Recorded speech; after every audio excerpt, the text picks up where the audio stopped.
Hello everyone, welcome to this video. तो दोस्तों, मैं हूं पुरुषोत्तम पांडे और आज हम इस वीडियो में बात करने वाले हैं एसएससी एमटीएस के ज्वाइनिंग प्रोसेस के बारे में।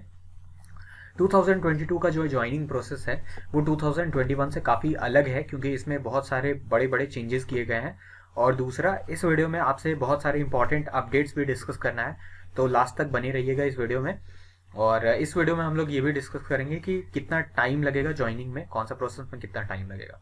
ठीक है, तो चलिए शुरू करते हैं। सबसे पहले तो मैं आपको एक इम्पॉर्टेंट और बड़ी अच्छी खबर है कि 11,000 लगभग इसी के आसपास थी, मुझे एग्जैक्ट नंबर याद नहीं है, 11 साढ़े 11,000 थी वैकेंसी जो थी एसएससी एमटीएस की टेनेटिव वैकेंसी 11,000 के आसपास थी, जो कि बढ़ाकर 12,523 कर दिया गया है। ठीक है, तो काफ़ी अच्छी खबर है कैंडिडेट्स के लिए। 1,000 सीट लगभग बढ़ा दी गई है।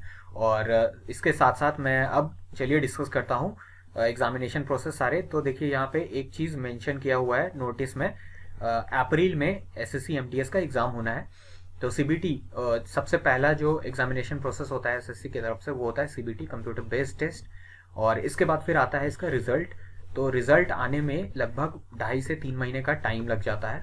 ठीक है, जो पिछला एमटीएस था और जितने भी अभी एग्ज़ाम हो रहे हैं एसएससी सीजीएल और आईएमडी, जितने भी एसएससी के अंदर हो रहे हैं, तो रिसर्च करके पता चला है हमें भी कि 2.5 से 3 महीना का टाइम लग जा रहा है ऑन एवरेज गवर्नमेंट को ये कंडक्ट करवाने में एग्ज़ाम और उसका रिजल्ट लाने में। ठीक है, तो इस बार भी एक्सपेक्टेड यही रहेगा। और देखिए, ऐसे तो कहा जा सकता है कि जिस एग्जामिनेशन प्रोसेस को गवर्नमेंट को लग रहा था, एसएससी को लग रहा था 1 महीने का टाइम, उसे 15 दिन में वो स्पीड में करवा के निकल जाए। ठीक है, लेकिन हम लोग एक रफ लेके चल रहे हैं कि जैसा पहले हुआ था और जैसा इस साल चल रहा है एग्जामिनेशन प्रोसेस वैसा ही चलेगा। तो अगर कुछ भी चेंजेस होता है तो इसके लिए हम जिम्मेदार नहीं होंगे।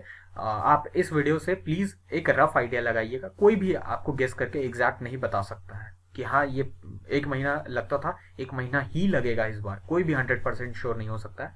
तो आप प्लीज़ इससे रफ आइडिया लीजिए और बहुत बड़े अपने डिसीजंस इससे इस वीडियो के माध्यम से मत बनाइएगा। ठीक है, तो चलिए आगे बढ़ते हैं। और रिजल्ट के बाद देखिए, जो हवलदार के कैंडिडेट्स हैं जिन्होंने प्रीफरेंस में भरा था हवलदार, तो उन लोगों को पीईटी के लिए बुलाया जाएगा, फिजिकल एफिशिएंसी टेस्ट।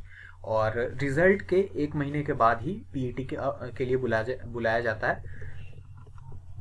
और ये अलग अलग रीजन का अलग अलग टाइम में लगभग 1 महीना के अंदर सारा रीजन कंप्लीट करा देती है पीईटी। और 3 से 4 दिन लगता है, अलग अलग शिफ्ट में बुला के होता है ये।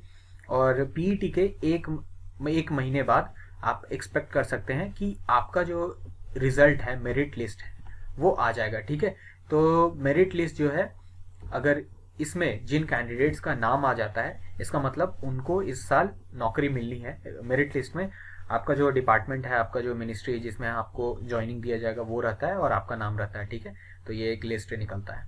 इसके बाद जो भी आपका मिनिस्ट्री या फिर आपका डिपार्टमेंट है जहाँ पे आपको ज्वाइनिंग देर मिलेगा, उसी के साथ आपका कम्युनिकेशन होता है। और अलग अलग मिनिस्ट्री, अलग अलग डिपार्टमेंट अपने हिसाब से टाइम लगाती है। जैसे एमईए में 1 से 2 महीने में ज्वाइनिंग आपको मिल जाता है। ठीक है, और हेल्थ डिपार्टमेंट में 2 से 3 महीने का टाइम लगता है। इसी तरह से अलग अलग अपना टाइम लगाती है जो डिपार्टमेंट का जिस हिसाब से स्पीड रहता है। ठीक है, तो यहाँ से अलग अलग आपका चलेगा। यहाँ तक का मैं आपको बता सकता हूँ कि कितने टाइम में आपको डिपार्टमेंट के पास भेज दिया जाएगा। ठीक है, तो चलिए शुरू करते हैं। आपको एक एक करके मैं समझाता हूँ कि इसका जो ज्वाइनिंग है 2022 का वो कब तक मिलेगा। ठीक है, तो चलिए सबसे पहले तो पहला जो प्रोसेस है वो होगा अप्रैल में। ठीक है, और इसमें भी काफ़ी बड़ा एक चेंज लाया गया है इस बार का एमटीएस में। जो मैथ्स और रीजनिंग था वो क्वालिफाइंग कर दिया गया है। ठीक है, तो आपको सिर्फ 30% के आसपास लाना है। ये मुझे एग्जैक्ट याद नहीं है, आप प्लीज़ एक बार चेक कर लेना।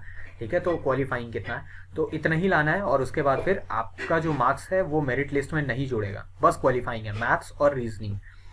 ठीक है, और बच्चा जो मेरिट लिस्ट के लिए वो इंग्लिश और जनरल अवेयरनेस डिसाइड करेगा। ठीक है, तो आपको इंग्लिश और जनरल अवेयरनेस की तैयारी अच्छे से करनी है, क्योंकि इसी पे मेरिट लिस्ट बनेगा। तो आप जनरल अवेयरनेस की तैयारी आप हमारे साथ भी कर सकते हैं। एग्जाम क्लस्टर के कंप्लीट जनरल अवेयरनेस के कोर्स के साथ आपको लिंक डिस्क्रिप्शन में मिल जाएगा, वहाँ से आप इसका डेमो लेक्चर्स देख सकते हैं कि कैसा है।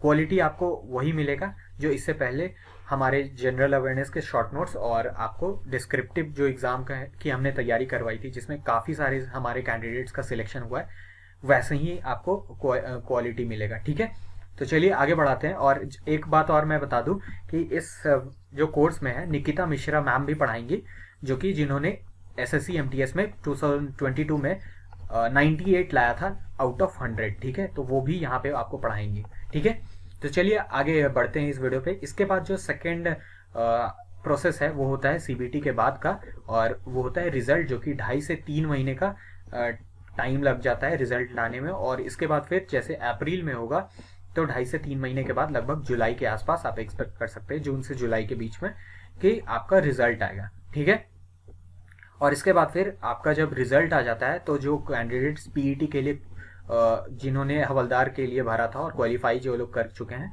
ठीक है, तो उन्हें PET के लिए बुलाया जाता है।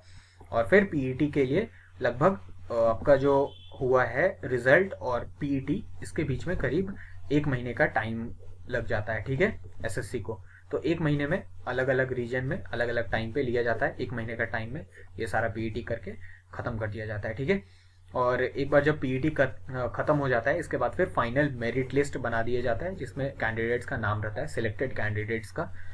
तो इसमें PET के बाद से आपको 1 महीने का टाइम लगेगा। ठीक है, और इसके बाद फिर आप एक्सपेक्ट कर सकते हैं कि आपका जैसे जुलाई में, मान के चलिए जून से जुलाई में आता है। ठीक है, आपका PET होता है। ठीक है, तो इसके बाद से आपका 1 महीने बाद, मतलब जुलाई, अगस्त, सितंबर। ठीक है, तो अगस्त से सितंबर के बीच में आप एक्सपेक्ट कर सकते हैं कि आपका जो फाइनल मेरिट लिस्ट है वो अगस्त से सितंबर के बीच में आ जाएगा। ठीक है, और फिर इसके बाद जो भी आपका कम्युनिकेशन है, इसके बाद फिर आपका SSC के साथ नहीं होता है, फिर आपका डॉजियर जो है वो आपके रिस्पेक्टिव मिनिस्ट्री जिसमें भी आपका सिलेक्शन हुआ है और डिपार्टमेंट, उसी के हिसाब से उसी के साथ आपका आगे का प्रोसेस होता है। ठीक है, तो चलिए एक बात और मैं बता दूं कि इससे पहले फाइनल मेरिट लिस्ट से पहले 2021 का जो प्रोसेस था उसमें DV होता था, तो DV हटा दिया गया है इस बार। अब SSC DV नहीं लेगी, डायरेक्ट जो आपका मिनिस्ट्री है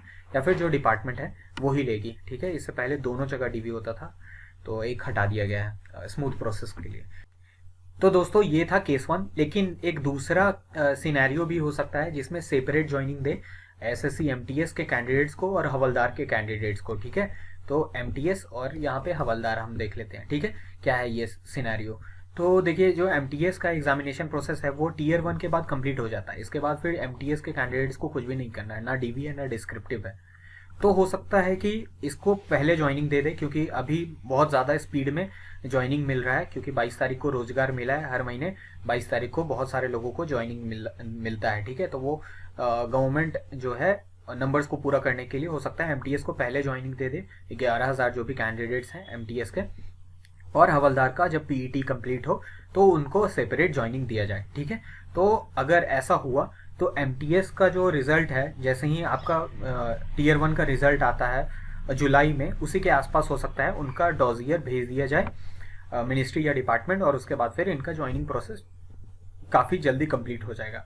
ठीक है, और एक सिनेरियो है कि, और दूसरा है कि जो हवलदार हैं इनका जो PET होने वाला है, तो इनका PET आराम से कंडक्ट करवा के और सितंबर जो बन रहा था, ठीक है, तो सितंबर के आसपास में ज्वाइनिंग मिले। ठीक है, तो एक ये भी सिनेरियो पॉसिबल है एज अ होल।